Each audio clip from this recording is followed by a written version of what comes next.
Vanakkam, Namaste, and blessings to everyone. This is Dr. Bhairavi Balasubramaniam, PhD, the Sky Priestess. Now it's nearly 4 a.m. here, and I'm up because of this full moon. I think it's going to go exact within the next half an hour or so, at least from the time I'm making this video. If I'm not as peppy as usual, you know why. So, basically, we are having the full moon in Aries. Long story short, boiling it down, this is all about you doing you. The one spiritual practice that I've been doing and practicing in the build up to this new moon is to just do what makes me feel myself. And for different people, it's different things. For some people, it may be, intense meditation and disciplined stuff. For others, it may be exercise. For others, it may be watching something they love. For others, it may be spending time with loved ones. Whatever makes you feel like yourself, do that. That's, in a nutshell, that's really what all of this is about. But if it were that simple, we could all just go home now.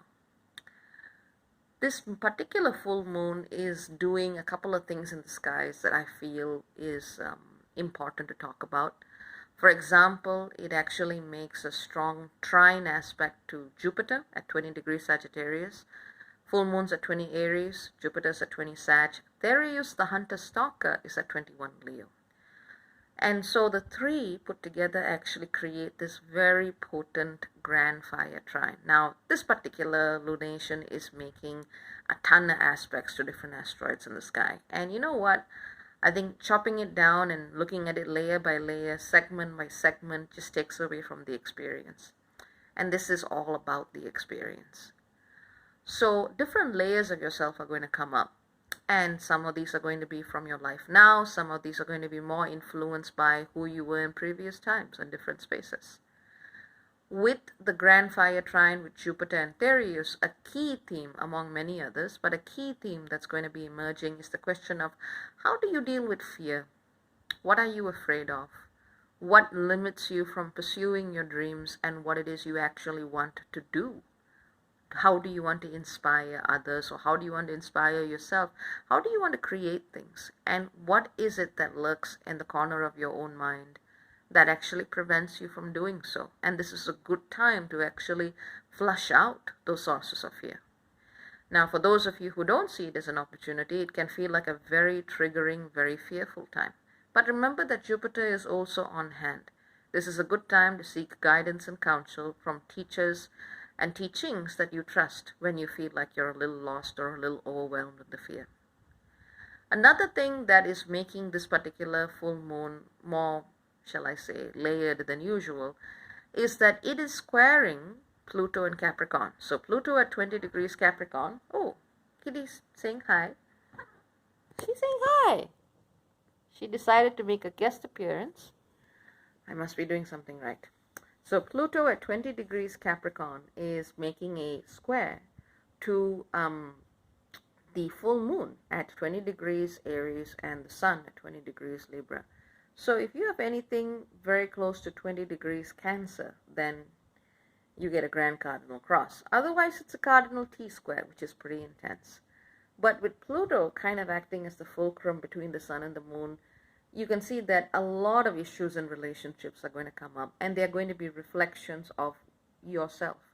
A lot of imbalances and shadow dynamics are also going to come up, especially dynamics surrounding control, resources, power, projection, so on and so forth. It may come up in your daily relationships, it may come up in your professional collaborations, it can certainly come up in legal matters as well. So this is really a time for you to be looking at the nitty-gritty and what it is that's coming up to the surface to be processed.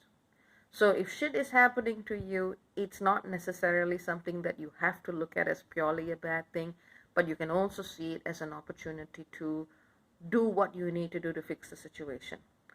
A lot of things are going to be, very, very strongly cast into the light right now. Some relationships, some connections may not be salvageable. Others may be, if both or multiple parties are willing to come together to do the right thing.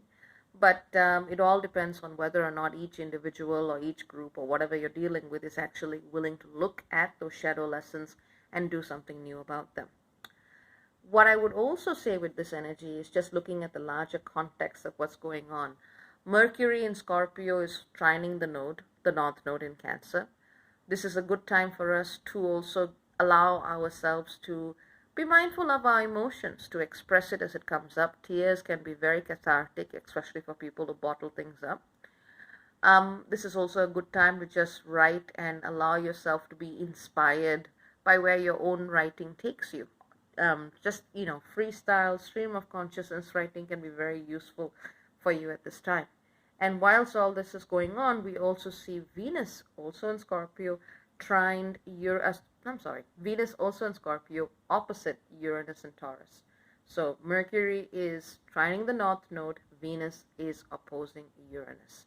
It's a big wake-up call for people who are in any kind of relationship or connection to others, and it's going to be a bit of a jolt for a lot of people. Now, there are going to be people who are absolutely enjoying this, and they are with the right people, the right connections, and they're going to use this energy to go into the shadow and find the gold hidden within, and that's fantastic. You don't need to be watching this video anyway if you're having that experience. But if you aren't, just remember that there's going to be a lot of people who aren't kind of riding on the high of this energy and intensity, and there's going to be a lot of grieving about. But just remember that everyone is working through this energy in their own way. The microcosm that is you and the microcosm that is another person is all working through this collective density. So you are not alone in this. Just remember that whilst it's good to surround yourself with people who can help at times, first of all, have the space where you can just be you and process the way you need to.